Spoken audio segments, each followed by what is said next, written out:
Olá pessoal, tudo bem? Fala pra mim, é constitucional ou inconstitucional?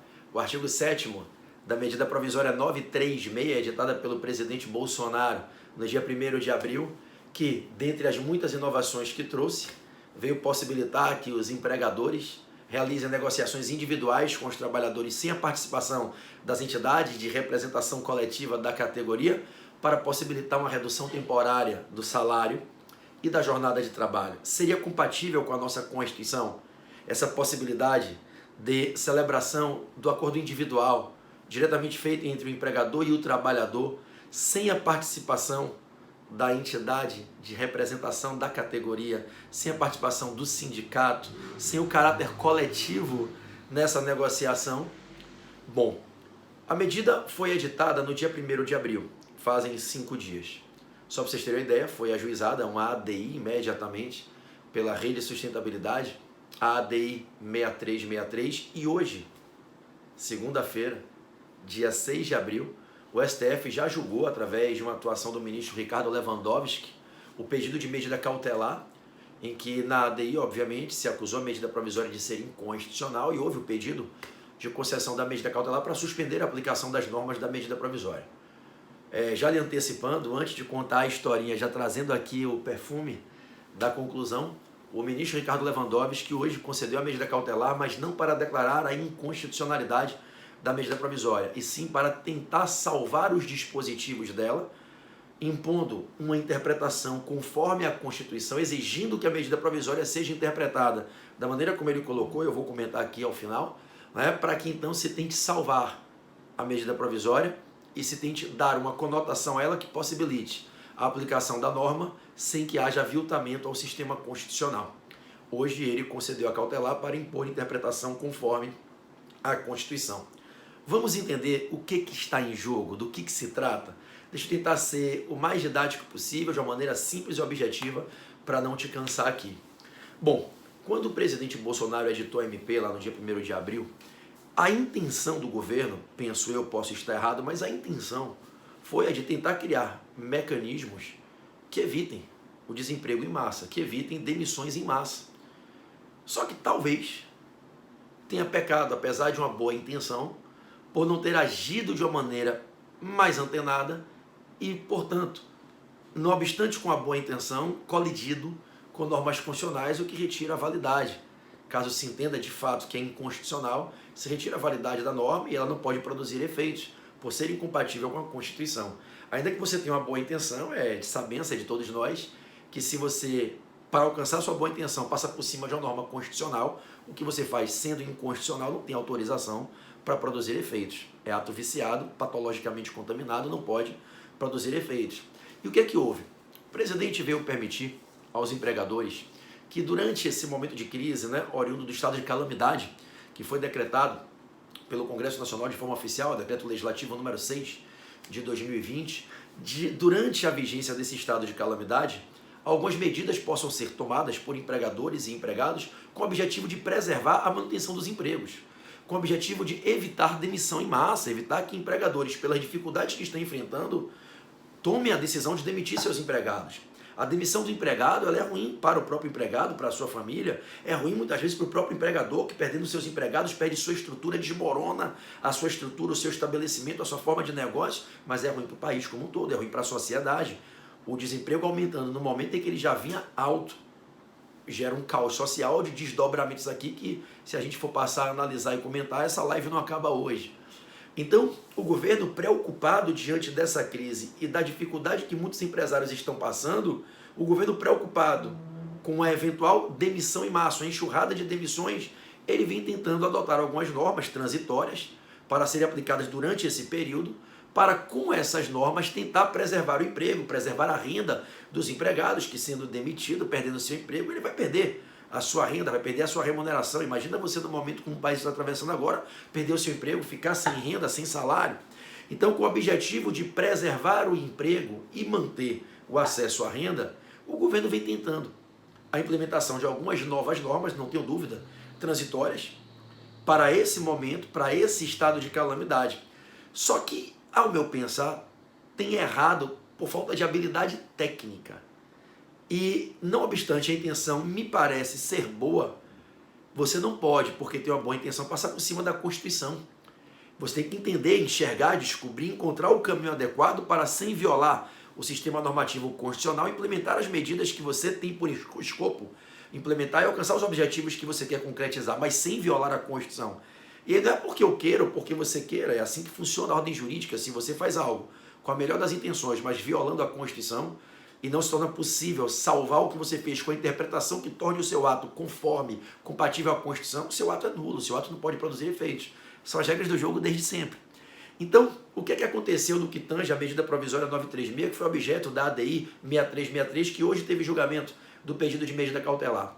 No artigo 7º dela, o presidente veio autorizar que os empregadores negociem com seus empregados para, através de negociações individuais, fixar uma redução temporária da jornada de trabalho e, com isso, a redução do salário.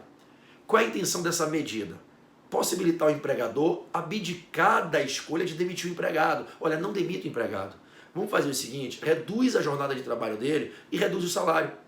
E o governo complementa a renda que vai ser perdida por ele, em parte, com um benefício que vai ser também instituído pela medida provisória, que é o chamado benefício emergencial de preservação do emprego e da renda.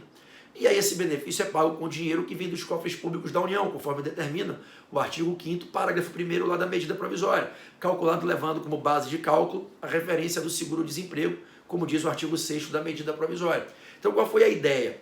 Permitir que o empregador abra mão da decisão eventualmente já tomada de demitir o empregado, volte atrás dessa escolha para preservar o emprego do empregado, preservar o acesso à renda pelo empregado, dizendo assim a ele, vamos sentar aqui, vamos negociar, eu reduzo o seu salário, mas eu reduzo a sua jornada de trabalho. A gente vai preservar algumas características que são exigidas pela própria MP, o valor da hora salário, a gente não vai afetar quanto você ganharia por hora, só que você vai trabalhar menos, vai ganhar menos, e é um esforço que eu e você temos que fazer para a gente tentar manter o negócio, manter a empresa, porque também se a gente não fizer nada e a empresa quebrar, você vai ficar sem emprego do mesmo jeito, vai ficar sem salário, e eu também vou estar endividado e não vou pagar quem eu devo. Então a intenção é boa, só que qual é o problema? A medida provisória, ela permite que o empregador faça essa negociação direta individualmente com o empregado para fazer redução de 25%, 50% ou até 70% da jornada de trabalho e do salário sem a participação das entidades de representação coletiva, sem os sindicatos, sem o caráter de acordo coletivo. Não que a medida provisória imponha que tenha que ser negociação individual, é que ela permite que seja sem a participação dos sindicatos, ela permite que se faça. É importante dizer que a medida provisória autoriza também que se faça isso mediante acordo ou convenção coletiva com as entidades de classe, as entidades da categoria. Só que além de facultar a busca do acordo coletivo, ela faculta o caminho individual entre empregador e trabalhador, sem a participação das entidades de representação coletiva da categoria. E aí é que o pau quebrou na doutrina, o pau quebrou no meio. Por quê? Porque a Constituição da República, no artigo 7º, que elenca um catálogo de normas protetivas aos direitos dos trabalhadores, que são reconhecidas por muitos, pela imensa maioria dos estudiosos, como garantias constitucionais de natureza de cláusula pétrea, direitos fundamentais dos trabalhadores. Então, o artigo 7º, ele, em alguns incisos, por exemplo, o inciso 6, importantíssimo, o inciso 13, o inciso 16, o artigo 8º, que cuida do caráter do direito de trabalho coletivo na Constituição, o artigo 8º nos incisos 3 e 6, o artigo 7º e o artigo 8º, eles trazem um conjunto de garantias, dentre elas, a de que não se pode reduzir o salário do empregado, a jornada de trabalho, sem que seja em razão de acordo ou convenção coletiva. O princípio da irredutibilidade do salário, irredutibilidade da jornada de trabalho, salvo se aceito, se homologado no acordo ou convenção com as entidades que representam a categoria, o que tem a ideia de evitar que um empregado sozinho, numa situação de vulnerabilidade, de hipossuficiência, de necessidade, acate tudo que o empregador impõe, dando um disfarçado caráter de negociação. Então a Constituição, ela como regra, veda essa possibilidade de o empregador diretamente com o empregado reduzir jornada de trabalho, reduzir salário, afastando a participação das entidades de representação coletiva da categoria. Então a medida provisória, para muitos, estaria colidindo com essas garantias constitucionais do artigo 7º. Ainda que a intenção do governo me pareça ser boa, a medida provisória estaria visivelmente colidindo com o artigo 7º da Constituição, repito, para quem quiser tomar nota, incisos 6, 12, 16, artigo 8º, incisos 3 e 6, tá? E ela seria inconstitucional. Para que você entenda, não há problema quando a medida provisória determina a possibilidade do feitio desse acordo para a redução do salário e da jornada de trabalho com as entidades de representação coletiva.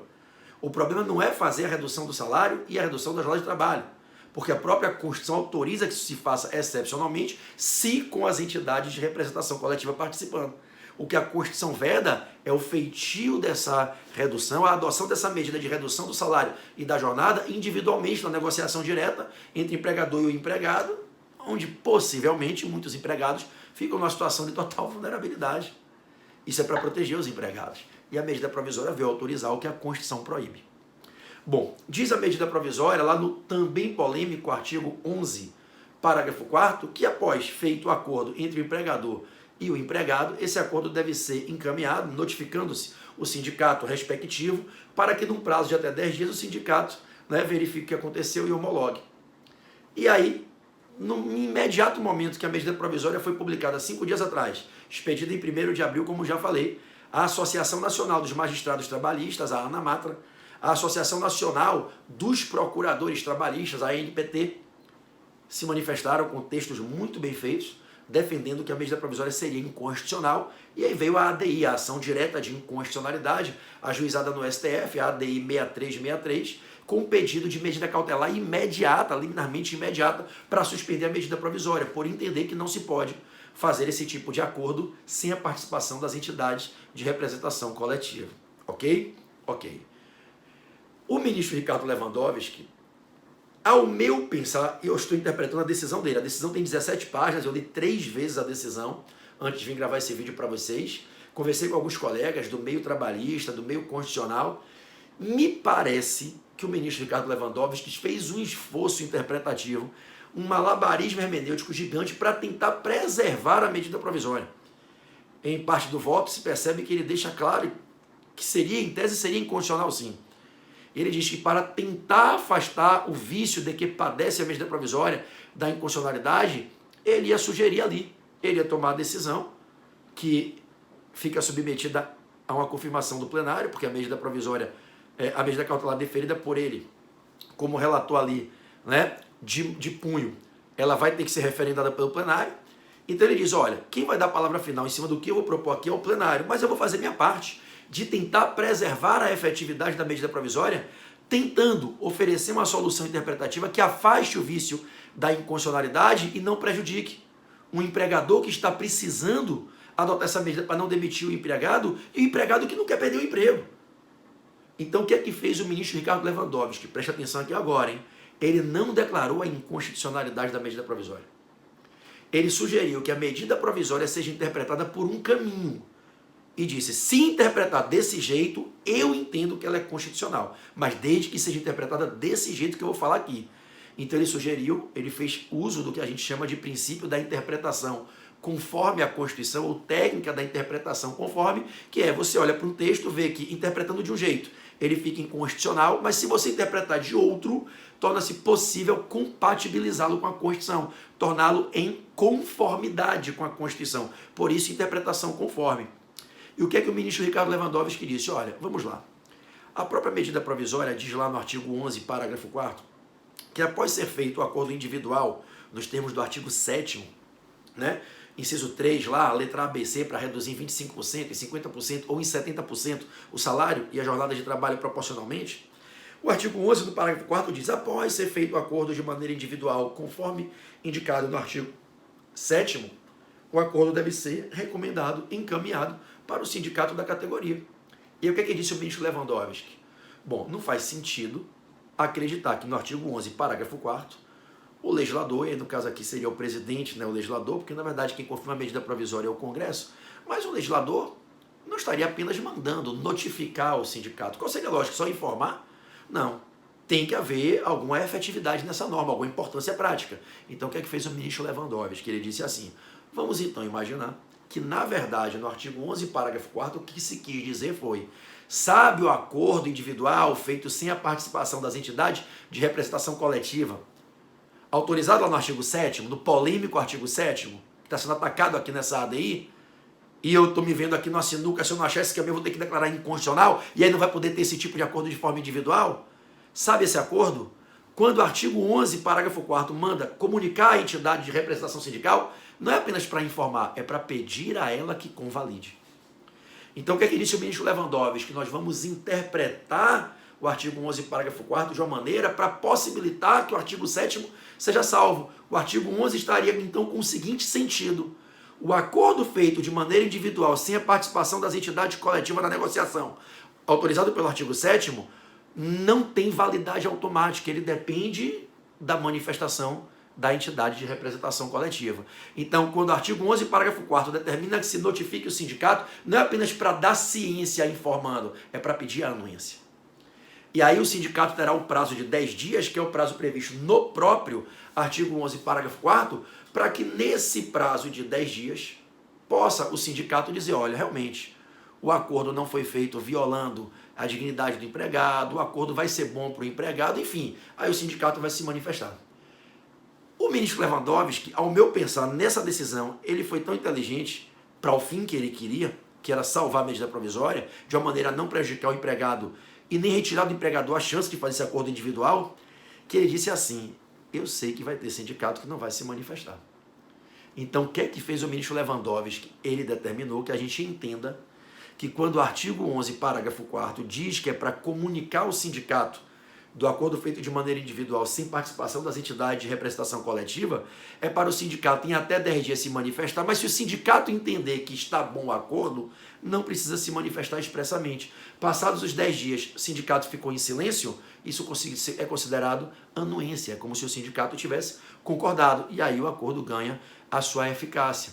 Então, o que é que sugeriu, portanto, o ministro Ricardo Lewandowski, julgando hoje o pedido de medida cautelar na ADI 6363? Ao invés de declarar o artigo 7º inconstitucional, por possibilitar a negociação individual sem participação das entidades coletivas, ele trouxe as entidades coletivas para a negociação a posteriori, e não no desenrolar da negociação, dizendo que quando for concluída a negociação individual para reduzir a jornada de trabalho em 25%, em 50% ou em 70%, esse acordo vai ser encaminhado para que o sindicato se manifeste em 10 dias. Só precisa se manifestar expressamente se for para derrubar o acordo. Se concordar, não precisa falar nada, fica em silêncio, entendendo, respeitando a vontade das partes que o acordo foi bom. Os 10 dias ultrapassados, silêncio do sindicato, anuência ao acordo, o acordo ganha validade, a medida provisória fica salva, e aí é possível ter esse acordo de forma individual entre empregador e trabalhador sem a participação das entidades coletivas, e não se estaria violando a Constituição, porque as entidades coletivas participariam a posteriori para validar. O acordo seria feito antecipadamente sem elas, mas dependendo da anuência delas, a qual pode ser tácita. É óbvio que isso aqui é fruto de uma ginástica interpretativa muito grande, ou seja, ele encontrou um caminho interpretativo para possibilitar a aplicação da tese que ele queria, que é a de validar a medida provisória. Se você vai concordar ou não, eu não sei, cada um é livre no seu pensamento. Eu confesso a você que ainda estou pensativo. Eu li há meia hora atrás, eu li 3 vezes a decisão, reli o texto da Ana Matra, reli a nota da Associação Nacional dos Procuradores do Trabalho, e o questionamento pela inconstitucionalidade é muito forte. Agora, se a gente bancar a tese que é inconstitucional, inclusive o plenário do Supremo pode não concordar com a tese da medida cautelar do Lewandowski, que pode, no mérito, no Supremo, no plenário, declarar inconstitucionalidade. Qual vai ser a consequência de declarar inconstitucionalidade? Fica afastada a possibilidade do acordo individual. Traz isso para fins práticos. Isso pode significar para muito empregado a perda do emprego. Porque, por mais que às vezes a gente, numa posição defensiva, diz o empregador é ruim, o empregador vai explorar o empregado. Tem muito empregador que não quer prejudicar o empregado. Eu sou empregador, gente. Eu emprego mais de 40 pessoas. Eu gero renda para mais de 100 pessoas. E quando você é empregador e tem, como eu tenho, um vínculo de afeto com seus empregados, de respeito, de carinho, você não quer prejudicar. Então essa medida do artigo 7º pode ser para muitos empregadores e empregados um caminho para evitar demissões diante de uma ausência de receita que não possibilita pagar a folha de salário. E se você não tem receita porque tem uma desaceleração do consumo, trancamento do comércio, recessão, a moeda não está circulando, sem receita você não consegue manter o negócio, o empregador pode falir, pode quebrar. Ele vai ter que demitir vários empregados, vai reduzir uma estrutura mínima para conseguir continuar trabalhando. Então, para evitar, esse é o objetivo da medida provisória, evitar o desemprego, preservação do emprego e da renda, se faz o acordo aquilo que vai ter redução, que será perda de salário, em parte vai ser compensada, pelo menos na teoria vai ser compensado com benefício, né, emergencial de preservação de renda e emprego a ser pago pela União, na forma que é estabelecida na própria MP, e você dá efetividade à proposta, que é de evitar o desemprego. Mas se for declarada inconstitucionalidade, afastando o artigo, não vai poder ter essa negociação individual. Aí vai ter que esperar a negociação coletiva, sabe lá Deus quando ela virá. Aí o empregador não vai esperar. Aí o empregador vai chegar e vai demitir. Então é uma faca de dois gumes. Eu confesso a vocês que eu ainda vou pensar um pouco mais. Hoje, repito, é segunda-feira, são aqui 10h40 da noite. Eu li há pouco a decisão, eu vim aqui para comentar com vocês e trazer a informação. Nesse momento que nós temos uma medida cautelar concedida para impor a interpretação conforme a Constituição. Ela não declara inconstitucionalidade, então ela não retira por hora, no julgamento da liminar, não está retirada a validade da norma do artigo 7º. O artigo 7º pode ser aplicado, é possível hoje, antes do julgamento de mérito no plenário, é possível a aplicação do artigo 7º sim, a negociação individual entre empregador e trabalhador para reduzir em 25%, 50% ou 70% do salário da jornada de trabalho, desde que isso seja notificado nos termos do artigo 11, parágrafo 4º ao sindicato, que tem 10 dias para se manifestar, com a prerrogativa de derrubar o acordo, não aceitando, ou de concordando com ele, permitir que ele seja executado. E para concordar não precisa sequer falar expressamente, basta o seu silêncio, a anuência será dada pelo silêncio, se em 10 dias não vier uma manifestação expressa em contrário. Beleza? Então, por hora, está valendo a medida provisória 936. Aguardemos a decisão de mérito no plenário, que imagino eu, não deva demorar muito.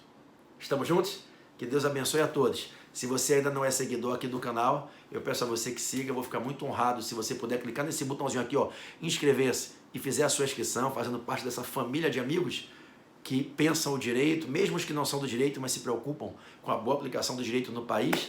Deixa o seu like e, se puder, tem uma setinha aqui embaixo de compartilhar. Compartilhe esse vídeo para os seus amigos, sejam eles empregados, sejam eles empregadores, sejam eles estudiosos do direito ou pessoas de bem dessa sociedade. Valeu? Um grande beijo, que Jesus nos abençoe.